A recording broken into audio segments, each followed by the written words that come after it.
Good morning, students. In previous lecture, we left the story The Silk Road on the point when the narrator had reached the altitude of 5,515 meters from sea level. And students, he had sinus problem, some respiratory problems he had, and he could not manage his life at height. His headache cleared as they descended down the slope. It was 2 o'clock when they stopped for lunch at a long canvas tent between the dry salt lake. They had hot noodles, the plateau was disfigured, and the lake was filled with salty water and thatched roof covered with snow. It had traces of extinct Tethys ocean which used to border Tibet before the collision of the continent. Few men were working there with pickaxes and shovels.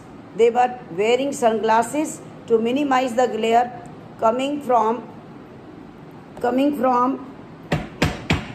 blue trucks loaded with pile of salt encrusted boots and long sheepskin coats.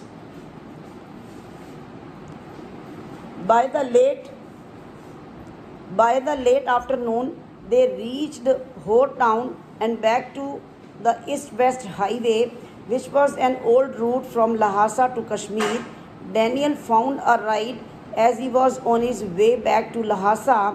Both of them bid him farewell at tire repair shop. Their car suffered 2 punctures on the way from the salt lake, so Satan was eager to get them fixed. They had no spare tire left, and the second tire, which he changed, was replaced by a smooth tire just like the head of the narrator, means the narrator was a bald man. Next paragraph. Hor, underline, Hor was an ugly and miserable place which had no vegetation and just dust and rocks. It is scattered with gathered refuse means garbage, and it was luckless that it was on the shore of Lake Mansarovar, which is Tibet's most respected water. According to ancient Hindu-Buddhist cosmologists, it consists of 4 Indian rivers, and what they are: the Indus, the Ganges, the Satluj, and the Brahmaputra river. Satluj river flows from this lake, and other 3 rivers rise near the sides of Mount Kailash. They were in a remarkable distance, and he was eager to build ahead. He waited for Satan while having some tea at Hor's Cafe, which was constructed badly from painted concrete and 3 broken windows, although it had a good view of the lake. The narrator was served by a Chinese boy who was wearing a military uniform. He spread the grease around his table with a dirty cloth with which he dusted it, and brought him a glass and a thermos of tea. Satan freed him from his private detention, and they started their journey ahead, passing more rocks and rubbish. The narrator's experience was opposite from what he read on travelers' first encounters of the town.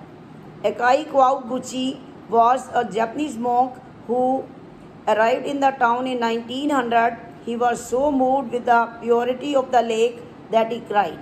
After a few years, similar effect was on Sven Hedin, a Swedish who did not have such an emotional outburst.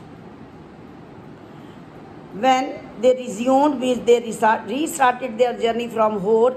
It was dark at that time.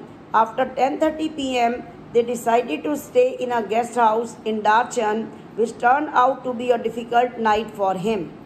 The rubbish dump in Hor made his cold worse, and herbal tea also did not help him. One of the nostrils was blocked as he lay on the bed. He wasn't getting sufficient oxygen, and he checked his watch. He was at 4,760 meters above sea level.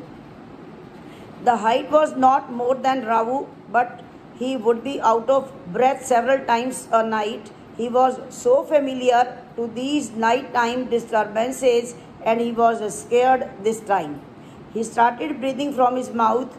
He was tired and hungry. He switched back to breathing from single nostril, and as soon as he was about to sleep, he would wake up shortly. He was not feeling well as his chest felt heavy. He sat up and it cleared his nasal passages, and he was curious. What is happening to me? Why he was not able to sleep? He tried again by laying back on the bed. The same thing happened. He was in the land of signals where something told him not to do it.